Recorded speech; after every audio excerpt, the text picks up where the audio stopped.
안녕하세요. 단독자TV의 단독자입니다. 네, 이번 시간에는 니체에 이어서 실존주의에 지대한 영향을 미쳤다고 볼 수 있는 프랑스 철학자 장폴 사르트르에 대해서 소개를 하고 그의 사상과 앞으로의 행방, 그리고 그가 미쳤던 어떠한 그러한 사상들의 흐름에 대해서 짚고 넘어갈 수 있는 유익한 동영상을 찍고자 하였습니다. 그래서 오늘 같은 경우에는 앞에 최대한 서로는 각설하고 바로 들어가도록 하겠습니다. 그 이유가 이 사르트르라는 철학자는 제가 생각하기에도 너무나 해야 할 말이 많고, 그리고 쓰잘데기 없는 얘기를 하다 보면은 정말 중요하게 필수적으로 말씀드려야 하는 부분을 놓칠 수 있는 가능성이 매우 높습니다. 그 정도로 이 실존주의에 있어서 엄청 중요한 사람이기 때문에 바로바로 넘어가도록 하겠습니다. 생애입니다. 1905년에 태어났습니다. 1905년 6월 21일. 그리고 이때 당시에 프랑스 같은 경우는 대부분이 가톨릭이었습니다. 구교였던 거죠, 한마디로. 근데 사르트르의 집안에서 할아버지 그리고 아버지 제대로 개신교 부르주아 집안이었습니다. 부르주아든 그냥 알아주시길 바랍니다. 어차피 무슨 뜻인지 아시죠? 그래서 결국에는 이 사회의 흐름이 카톨릭인데도 불구하고 집안이 개신교적 부르주아, 이러한 식의 거의 대립적 구조로 인해서 사르트르는 소외감을 많이 느꼈습니다. 어릴 때부터. 그리고 심지어 문제가 뭐였냐면 이 할아버지도 그랬는데 외할아버지가 그렇게 사르트르를 집에 짱 박아놓고 자기가 옳다고 생각하는 가치관을 심어줬다는 겁니다. 그러니까 예를 들어 보세요. 3살이나 5살짜리 애가 밖에 뛰어놀고 친구들과 흙을 만지고 놀아야 되는데 왜 나이 지긋한 할아버지가 옆에서 삶이니 인생이니 진리니 앞으로 나가야 할 인생의 도덕성이라느니 학습이니 이런 얘기를 옆에서 달팽이관에 꽂아놓고 있다고 생각을 해봅시다. 그럼 애 입장에서 얼마나 그 내면에 있어서 막 분출하고 싶은 그 활동적인 욕구가, 그 억눌리면서 얼마나 그 괴로움을 느끼겠어요. 그 어린 나이에 막 뛰어놀고 싶은데. 그쵸? 그래서 이때 당시를 사르트르는 아주 악몽스럽게 표현을 하고 있습니다. 할아버지의 이기심과 마치 소유욕으로 인해서 자기의 어린 시절이 너무 망가졌다고 자기의 자전적인 에세이 워드예요. 이걸 또 굳이 안 써도 말이라는 거 아시겠지만 이 말에서 그렇게 얘기를 하고 있습니다. 되게 불행했다라는 거죠. 그리고 다음으로 이 사람이 이제 사르트르라는 사람이 이제 어떠한 과정을 거쳐서 왔는지를 살펴보면 1920년도에 이제 그냥 고등학교에 들어갑니다. 그리고 1924년이 중요해요. 이때 그냥 고등학교가 아니에요. 파리 고등 사범 학교에 들어가요. 파리 고등 사범 학교에 들어갑니다. 이게 그냥 학교가 아니에요. 이 파리 고등 사범 학교가. 무슨 말이냐면은 이 파리 고등 사범 학교에 나왔던 프랑스 엘리트 출신 사람들이 인터넷에 검색해 보시면 여기 출신 인물들이 무진장 많습니다. 무진장 많은데 그냥 많기만 한 게 아니에요. 그냥 개미떼 같은 게 아니라 여기에 나온 사람들은 죄다 사회적으로 명망 있고 그리고 훌륭한 업적을 남긴 엘리트들이라는 겁니다. 사르트르도 이 학교를 나왔다라는 것은 벌써 어릴 때부터 비상하다는 거예요. 보면은 철학자들은 어릴 때부터 되게 비상한 분들이 많아요. 저는 어릴 때 저도 비상했습니다. 근데 지금 제 처지는 말하지 않겠습니다. 어쨌든 그래서 1929년에 중요한 날짜예요. 중요한 연도. 이때 이제 철학 교수가 되려면 이제 시험을 봐야 되는데 철학 교수 시험에 수석으로, 대단하죠? 수석 합격합니다. 수석 합격을 하게 되면서 이때 보부아르라는 평생의 동반자이자 미묘한 관계, 정말로 뭐라 설명할 수 없는 남녀 관계를 맺게 해준 이 부르주아라는 동반자를 만나게 되는데 동거는 하는데 결혼은 안 합니다. 그리고 서로만의 각자 애인이 또 있습니다. 이게 무슨 사이냐? 이거 무슨 사이라고 말을 해야 될지 모르겠어요. 솔직하게 말해서. 예? 예, 뭐 이런 관계가 있습니까? 현대 사회에. 예, 제 주변에는 없으니까 잘 모르겠네요. 어쨌든 이 보부아르라는 어떻게 보면 페미니즘에 있어서 커다란 영향을 미쳤다고 볼 수 있는 이러한 보부아르라는 여성을 만나서 거의 평생의 지적 동반자, 이렇게 표현하는 게 좋겠네요. 지적 동반자로서의 생활을 하게 됩니다. 그리고 이 보부아르 같은 경우에는 사르트르에게 별명을 붙여줬는데 비버라고 불렀답니다. 정말 사르트르 생긴 거 보면 좀 비버 닮긴 했어요. 네, 그래서 붙였는지는 모르겠지만 아마 다른 의미에서 또 붙였다고 생각을 합니다. 사르트르의 특징이 뭐냐면은 이제 왼쪽 눈인지 이쪽이 실명이에요, 거의. 근데 군대를 갔어요. 아이러니하죠. 지금 같은 경우는 뭐 왼쪽 눈 실명이면은 뭐 이렇게 생각하실 수도 있어요. 뭐 군필자분들 같은 경우는 0점 조절 잘 되겠다. 예, 뭐 야간 사격까지는 아니더라도 그래도 총을 잘 쏠 거 아니야. 좋은데? 라고 생각할 수도 있는데, 그거는 정말 이 한쪽 눈을 잃으신 분들에 대한 정말 그 모욕적인 표현이니까, 네, 그러시면 안 되고요. 그래서 원래는 면제가 돼야 되는데, 면제가 안 됐습니다. 왜 면제가 안 됐냐? 그 당시에 이제 프랑스 출산율이 거의 바닥을 쳤다고 해요. 그래서 면제가 되지 않고 군대를 갔는데, 거기서 자신과 이제 사상적 교류를 할 수 있는 사람들을 좀 많이 만나게 됩니다. 중요한 거는 1938년이에요. 이때 이제 군대를 나와서 이때 소설 구토를 발표하게 됩니다. 이 구토는 시간이 오래 걸리더라도 제가 좀 설명을 좀 오래 해야 될 것 같아요. 정말 중요한 사르트르의 소설이기 때문입니다. 실존주의적 요소가 그대로 드러나는 소설이에요. 로캉탱이 누구냐? 이 구토의 주인공입니다. 이 로캉탱이라는 주인공은 18세기 모험가 롤르봉이라는 이러한 가상인물일 거예요. 아마도 이 롤르봉의 전기를 쓰려고 이 롤르봉에 대한 것을 찾아 헤맵니다.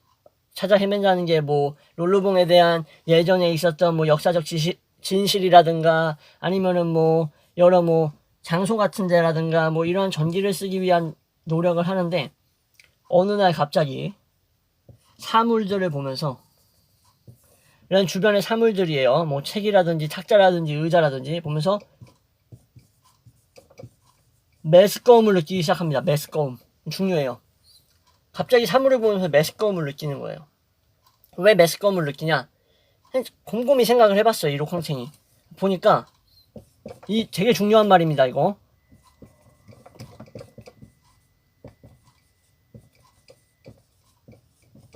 그것들이 그러한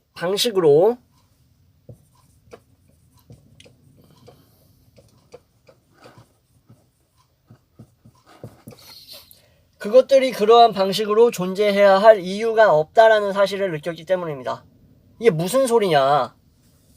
제가 사르트르는 좀 어렵고 제가 설명을 하는 데 있어서 좀 순간적으로 많이 좀 당황할 수도 있어요. 물론 사르트르도 역시 제가 따로 이제 정리를 했어요. 종이에다가. 이거를 그냥 머릿속에 생각나는 대로 말한다면 이거는 사르트르 어머니도 그렇게 사르트르에 대해서 말 못할 거예요. 예. 이거는 사르트르 자신도 외워서 말하기 힘든 거예요. 예. 그렇기 때문에 저도 정리를 했습니다. 따로. 그것들이 그러한 방식으로 존재해야 할 이유가 없다라는 사실이 구토를 유발한 거예요. 예를 들게요. 책, 그리고 상자, 연필이 있다고 칩시다.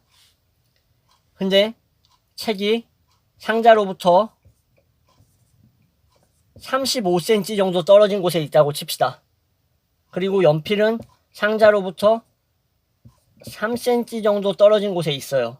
근데 상자는 연필이 있는 것보다 아래에 있습니다. 이렇게 설명하면 안 되고, 그러니까 연필이 한마디로 상자 위에 있다라는 거예요. 상자 위에. 그럼 봅시다. 이게 이렇게 존재해야 될 이유가 있습니까? 없죠. 책이 35cm 옆에 있든지 53cm 옆에 있든지 막말로 뭐 530m 뒤에 있든지 이러한 것들은 이렇게 존재해야 할 이유가 없다라는 겁니다. 뭐 예를 들어서 자연 그러한 생물 같은 것들도 마찬가지입니다. 메뚜기가 있는데 그 메뚜기가 예를 들어서 무슨 벌레가 있을까요? 뭐 배추인나비 옆에 있는데 뭐 한 20cm 옆에 있고 뭐 한 마리 잠자리는 한 5m 위를 날아다니고 있다고 칩시다. 그럼 그것들이 그렇게 존재해야 할 이유가 없다라는 거예요. 그냥 아무 이유 없이 그렇게 존재한다라는 거예요. 이런 것을 딱 들었을 때 이제 이것을 보고 계신 분들이 이제 저한테 이렇게 되물으실 수도 있어요. 아니 그건 잠자리가 그렇게 날고 싶으니까 그렇게 있는 거고, 메뚜기가 풀잎을 뜯어먹고 싶으니까 뭐 3cm 옆에 있는 거 아니겠어? 라고 생각하실 수 있는데, 사르트르가 여기서 말하고자 하는 것은 그냥 단순히 그러한 것들은 잘 생각해 보시면 인간적 관점이라는 거예요. 이게 정말 중요합니다. 인간적 관점으로 봤을 때 존재해야 할 이유가 없다라는 게 아닙니다. 되게 아이러니하죠. 분명히 주인공이 어떠한 것들이 그러한 방식으로 존재해야 할 이유가 없다라는 것 때문에 구토를 느꼈는데, 그러한 방식은 오로지 인간적인 것으로부터 의미를 부여했다라는 거예요. 의미를 부여했다라는 게 구토를 유발하는 게 아니라는 거예요. 헷갈리시죠 지금? 그것들이 그러한 방식으로 존재해야 할 이유가 없다. 즉 책이 상자 옆에 35cm 옆에 존재해야 할 이유가 없다라는 것. 존재할 수도 있지. 왜냐? 책을 상자 옆에 놨나 보지. 이거는 인간적인 생각인 거고, 인간적인 생각을 벗어나서 세계의 구성의 차원에서 보셔야 돼요. 세계의 구성.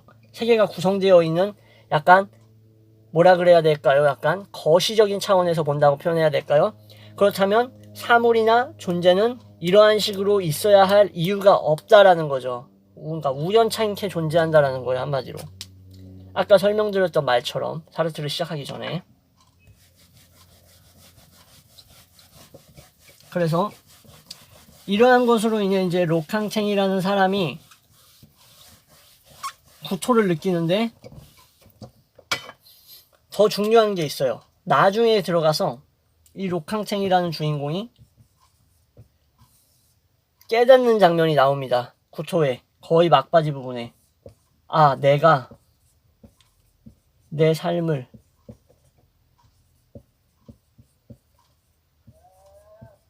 룰루봉의 삶을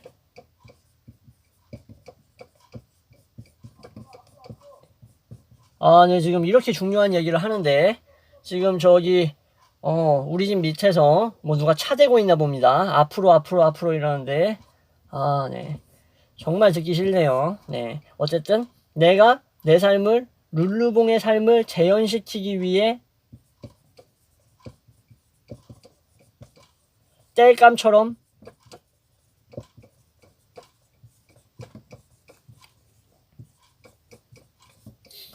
내가 내 삶을 룰루봉의 삶을 재현시키기 위한 땔감처럼 사용했다라는 자각에 이르게 됩니다. 이게 진짜 무슨 말이냐? 응? 이게 무슨 말이냐? 내 삶을 룰루봉의 삶을 재현시키기 위한 땔감이 뭐야 도대체?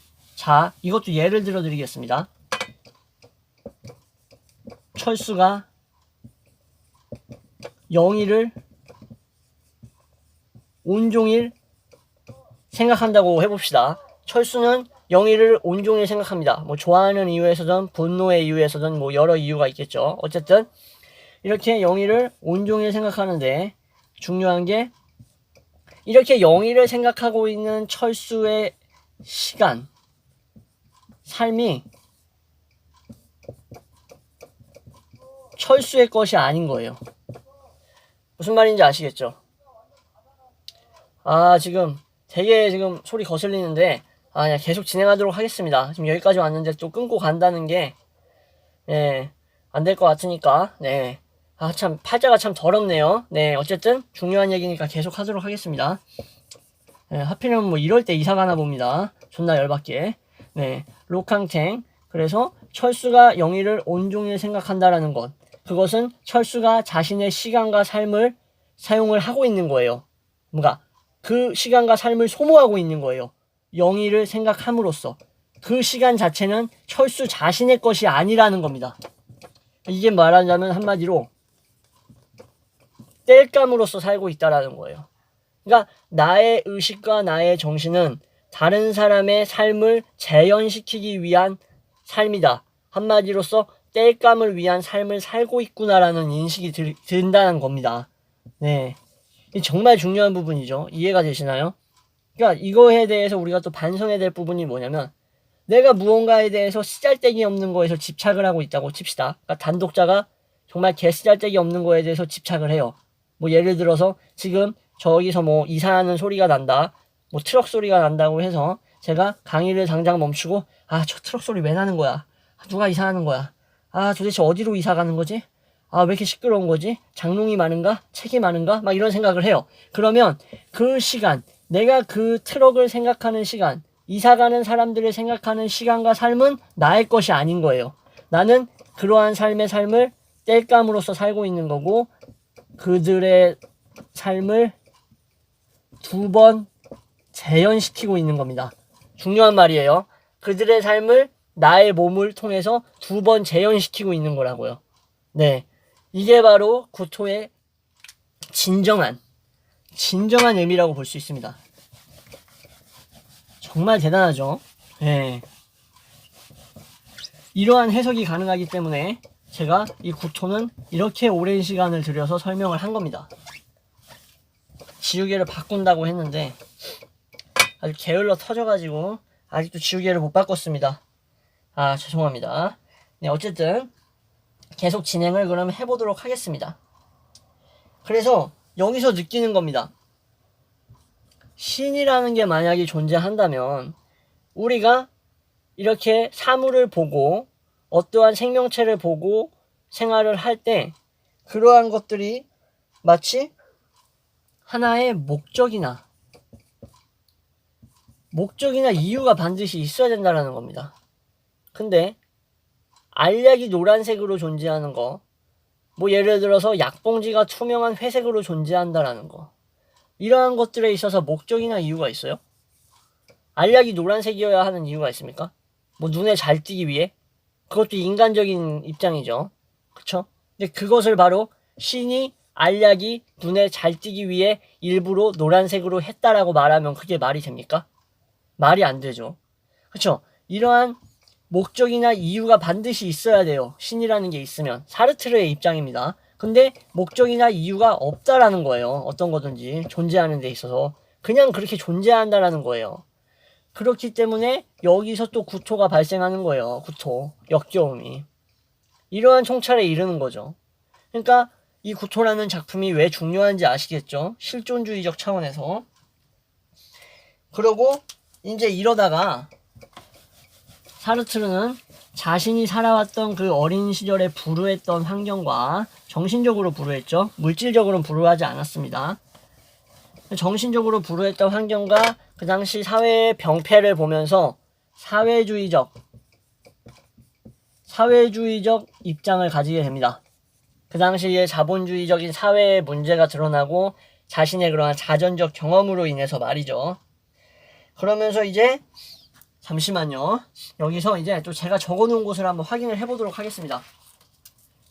이제 뭐 대충 설명할 거면 설명을 안 하는 게 나아요. 네, 굳이 뭐하러 제 설명을 보고 있습니까? 제가 대충 설명하면. 그쵸? 의미가 없죠. 그래서 이제 자유의 증명이라는 이 사르트르에 있어서 되게 중요한 사상이 또 하나 나옵니다. 어디에 나오냐? 문학이란 무엇인가? 문학이란 무엇인가라는 이 사르트르의 작품에서 이러한 자유의 증명적인 얘기가 나옵니다. 뭐냐면은 존재, 생명체요. 인간 말고요. 생명체는 결국 본질, 그쵸?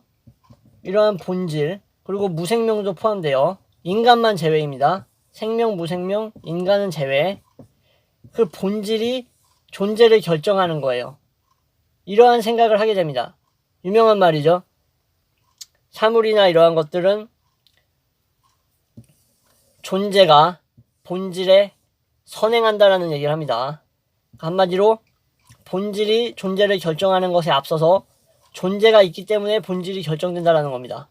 그러니까 본질을 생각하면서 존재를 만들었다. 이게 되게 지금 말이 오락가락 하는 것처럼 들리실 수 있겠는데 예를 들어 드릴게요. 펜이 있어요. 펜 쓰는 펜 같은 경우는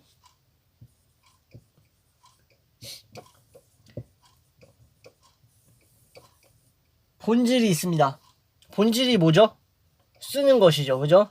쓰는 것이 있기 때문에 존재합니다. 쓰기 위해서 존재하게 만든 거죠. 그죠? 인간은 어떠냐? 인간은 본질이 있기 때문에 존재하는 게 아닙니다. 존재를 먼저 하고 거기서 본질을 찾아간다는 겁니다. 그러니까 순서가 반대인 거예요. 펜이나 사물, 뭐 예를 들어서 심지어 사르트르 같은 경우는 강아지에 대해서도 그렇게 얘기를 했어요. 강아지도 어떻게 훈련을 받느냐에 따라서 말을 잘 듣거나 제멋대로가 될 수 있다라고 얘기를 했어요.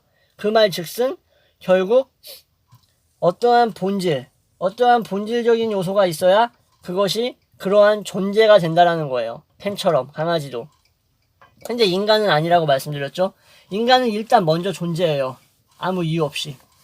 그리고 나서 자신이 그 내가 왜 존재하는가에 대한 의미를 찾아가는 거예요. 내가 왜 존재하는가에 대해서. 그쵸? 그러니까 결국 이것은 바로 사르트르의 사상인 자유롭도록 규정지어진 존재라 라고 인간을 정의할 수 있게 만들어줍니다. 자유롭도록 규정지어질 수 있는 존재. 결국에는 어떤 가치라는 것이 말이죠. 우리의 행동에서 생겨난다라는 거예요. 그러니까 좀 이렇게 생각하실 수도 있어요. 뭐 도덕적 가치라는 게 따로 있고 뭐 윤리적 가치 그리고 뭐 사회적 가치라는 게 따로 있어서 그것이 우리의 행동을 규정하는 게 아니야 라고 생각하면은 이거는 좀 나중에 말씀드릴 수 있는데 이건 약간 조금 구조주의적 차원이에요. 구조주의적. 그러나 실존주의적 철학자인 사르트르는 이러한 구조주의와는 약간 반대된다고 보실 수 있어요. 일단 우리의 행동은 우리가 존재한다라는 거죠. 그렇죠? 우리의 행동은 우리의 존재를 담보로 하고 이러한 우리의 행동은 우리의 가치를 만들어내게 됩니다. 그렇죠? 이러한 가치가 있어서 우리의 행동을 규정시키는 것보다도요. 그렇죠? 그렇기 때문에 이러한 실존주의적 사상이라고 볼 수가 있는 거예요. 사르트르의 사상을. 이제 뭐 이삿짐 차 소리 안 나네요. 하필이면 중요한 얘기하고 있는데 이삿짐 차 소리가 나가지고 아주 짜증났습니다. 책 읽을 때 건드리는 거 제일 싫어합니다. 네. 마찬가지로 지금 이거는 저에게 있어서 또 다른 책을 읽는 과정과 똑같죠. 그리고 나서 이제 나오는 게 중요한 이 개념까지 설명하고 2부로 넘어가야 될 것 같아요. 제 생각에는 한 사르트르는 한 10부까지 설명해야 될 것 같아. 자, 과장하는 게 아니라 그냥 계속 흥분되어 있는 상태에서 강의를 쭉 진행할 수밖에 없어요. 예. 왜냐면은 그냥 이거는 뭐 설명할 수 있는 부분이 너무나 많으면서도 너무나 한정되어 있는 약간 역설적이기 때문입니다. 벽이 뭐냐? 구토 다음 작품이에요. 구토 넥스트 작품. 사르트르의 이 벽에서는 뭐라고 얘기하냐면 이게 다음 작품이라고 해서 구토의 내용을 이어받은 게 아닙니다. 내용이 같은 건 아니에요. 절대. 이거는 그냥 단편집입니다. 단편집이 벽에서 자기기만을 얘기합니다. 자기기만. 이거 무조건 얘기하고 넘어가야 돼요. 자기기만. 자기기만이 없으면 사르트르는 없는 거야. 실존주의가 없으면 사르트르가 없는 게 아니라 이 자기기만의 개념이 없으면 사르트르는 없어요. 지우개 바꿔야 되겠다. 진짜 심각하다 이거 지우개. 예. 어쨌든 자기기만이 뭐냐면은 자 이제 설명을 해드릴게요. 우리는 누군가 대신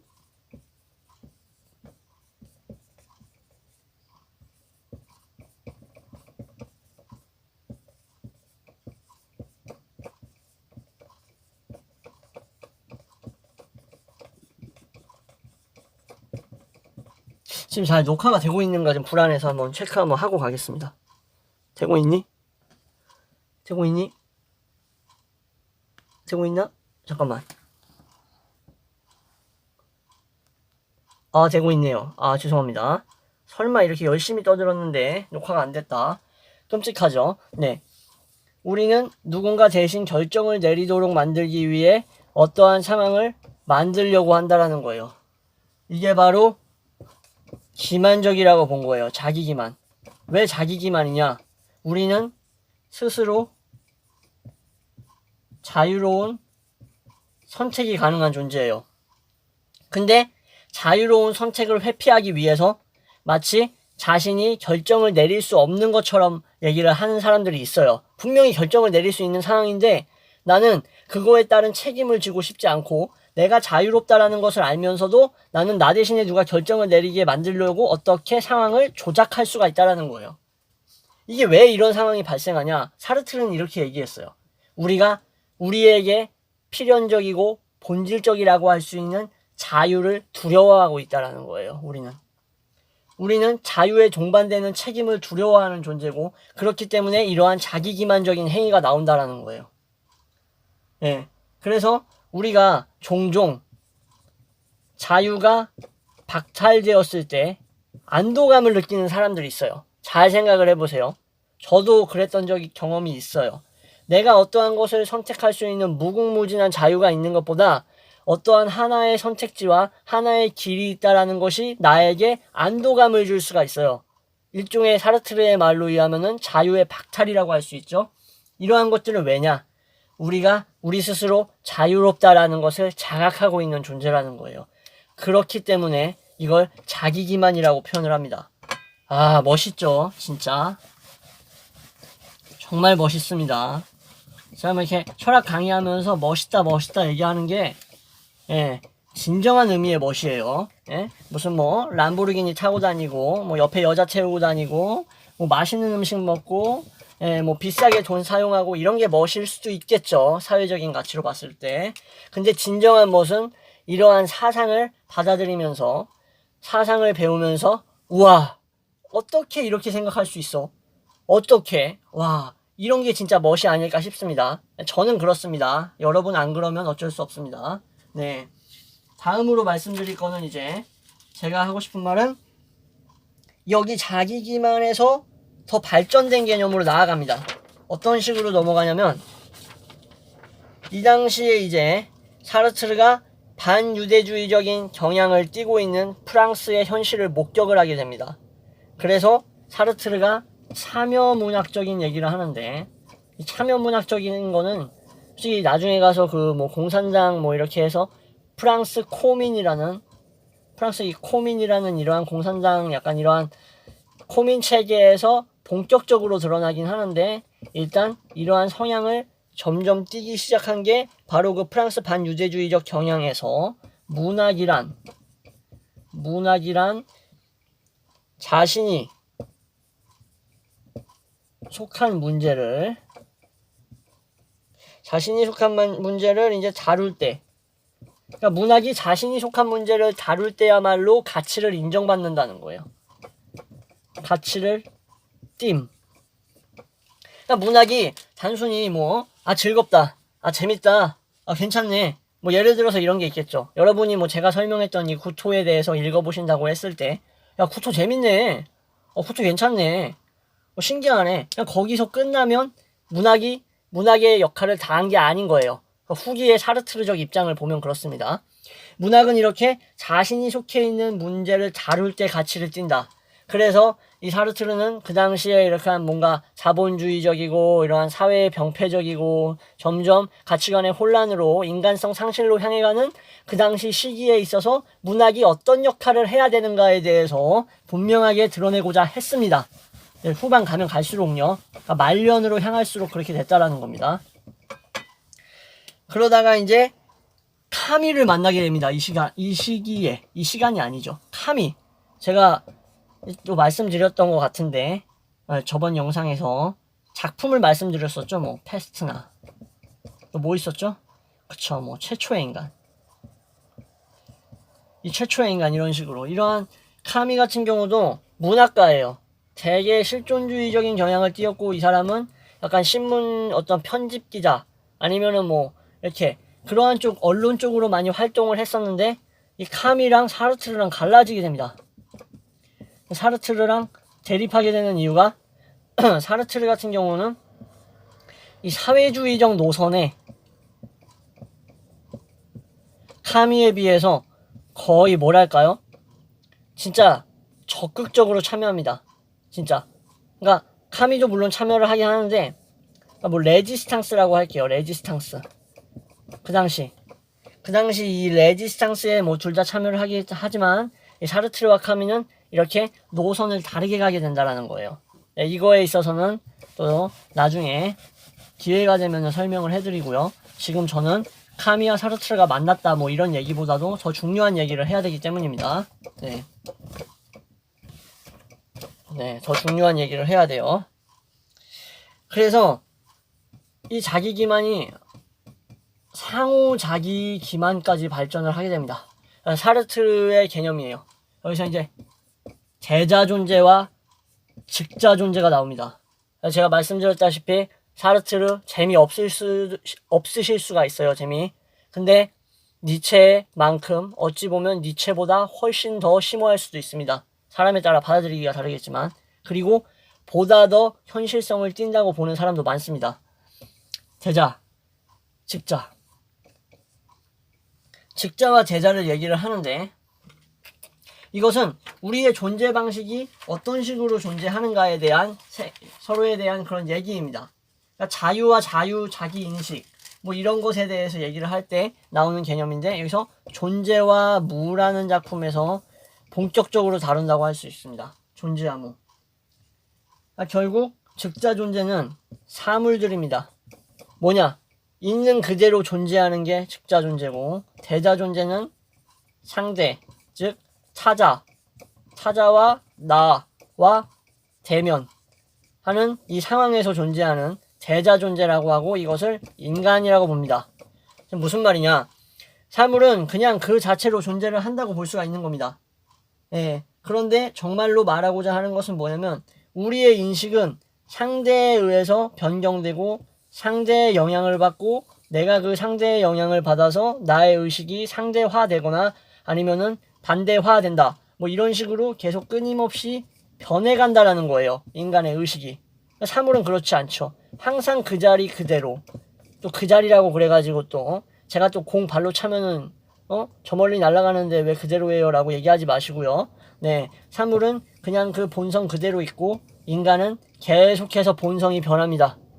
예, 이런 본능과는 다른 거예요. 본성하고. 예, 이렇게 계속해서 변하기 때문에 이걸 대자존재라고 얘기를 하는 겁니다. 여기서 말하는 상호 자기기만 뭐냐? 이 말했던 존재와 무에서 언급하는데 여기서 웨이터가 나옵니다.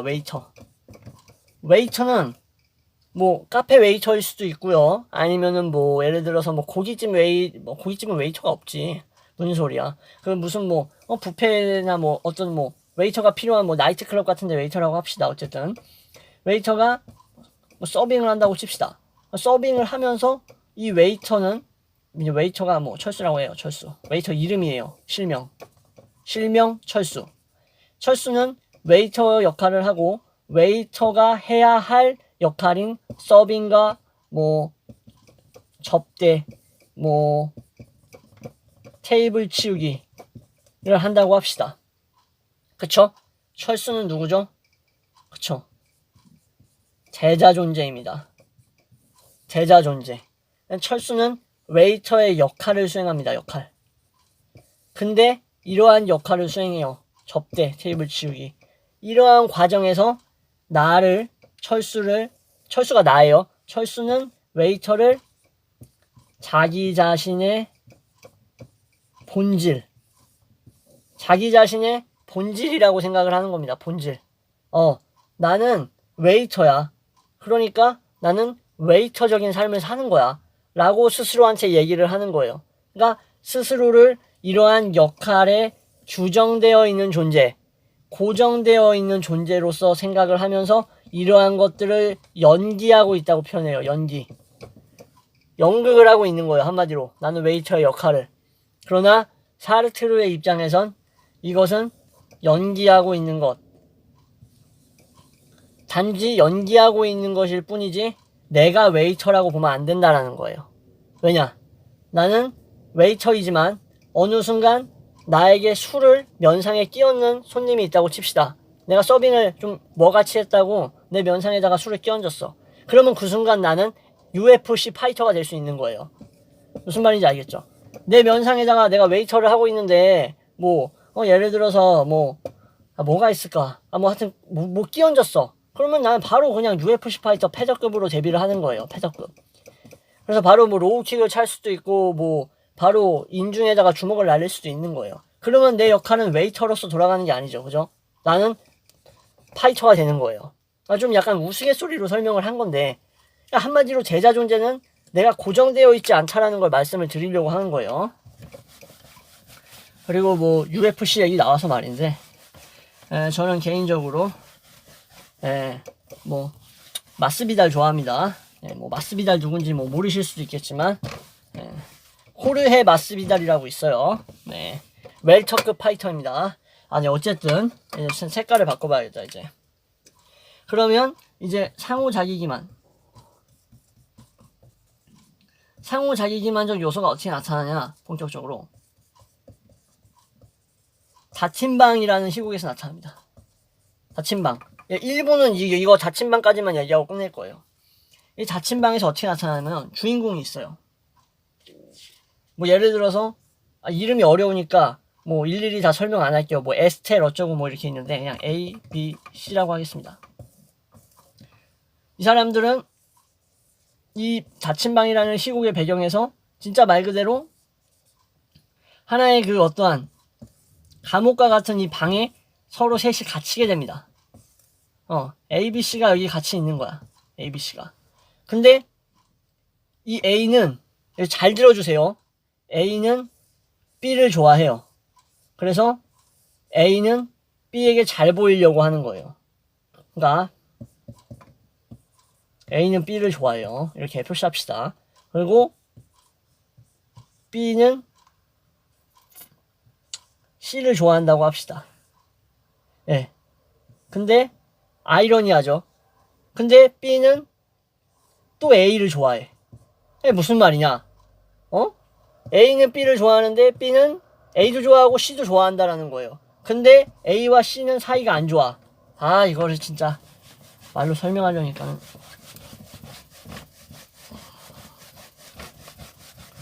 어렵네.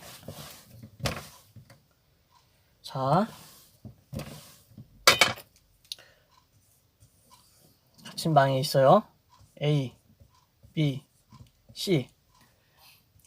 서로 좋아하는데 B도 A를 좋아해요. B는 C도 좋아해. 근데 C와 A는 안 좋아하는 거예요. 그러면 A는 B에게 마치 A가 남자라고 칩시다. A가 남자면 거의 얼굴 차은우 그리고 무슨 몸 줄리엔강 끔찍한 혼종이 탄생할 것 같은데 어쨌든 얼굴이 차은우처럼 잘생기고 몸이 줄리엔강처럼 되게 좋고 그리고 인성이 아주 뭐라 그럴까요 슈바이처급으로 훌륭하다고 봅시다. 이렇게 봐주기를 원해요. 그러니까 B가 A를 그러니까 A는 B가 A를 차은우 같은 얼굴, 줄리엔강 같은 몸, 그리고 인성은 슈바이처 같다고 생각해주기를 원하는 거예요. 나를 볼 때 B가. 근데 B는 그렇지가 않아요. B는 나를 약간 뭔가 가련한 여인, 불행한 여인. 그래서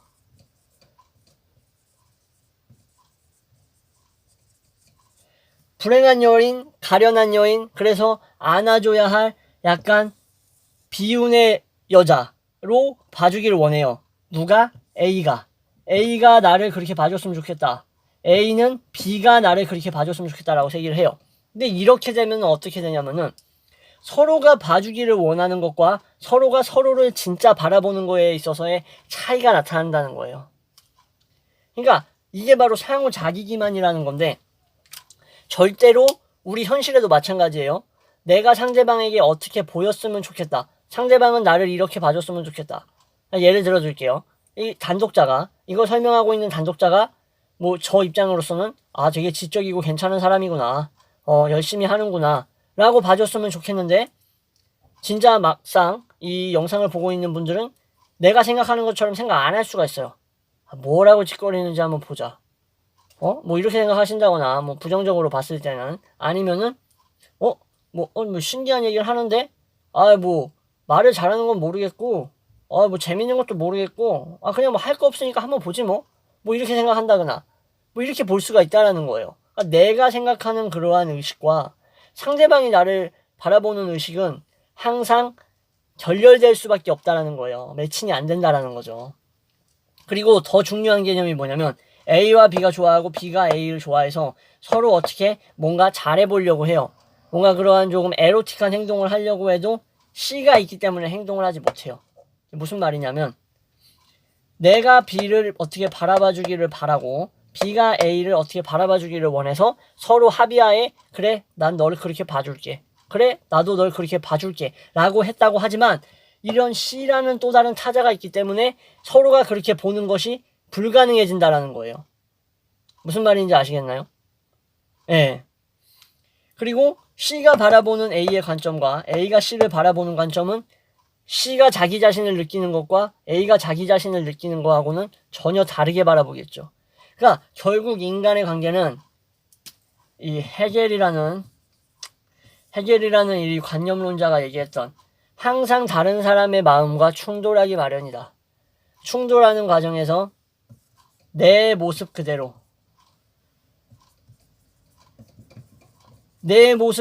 상대가 봐주기를 바란다라는 것은 사르트르의 입장에서는 말이 안 된다라는 거예요. 날 좋게 봐줬으면 좋겠어 라는 거. 이런 것도 어떻게 보면 기만적인 거라고 본 거예요. 이건 비관주의가 아닙니다. 진짜 그래요. 이런 얘기들 많이 하죠. 사회생활 하면서 이건 진짜 내 모습이 아닌데 지금 내가 회사에서 있는 이 모습은 진정한 나의 가치가 아니고 진짜 내 모습이 아닌데. 저도 이런 말 되게 많이 해요. 예, 왜냐면은 저 스스로를 경제인이라고 생각하고 싶지 않고 저 스스로를 인문철학도라고 생각하고 싶기 때문이에요. 근데 진정한 내 모습이라는 것은 없는 거예요. 그냥 상대방에게 보여지는 그 순간의 내 모습이 그 모습인 거고, 그리고 또 다른 사람에게 보여지는 내 모습이 진짜 내 모습인 거예요. 항상 나는 그렇게 나이면서도 내가 아닌 존재로 있는 거예요.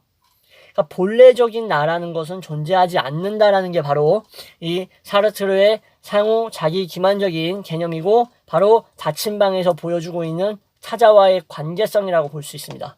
어렵죠?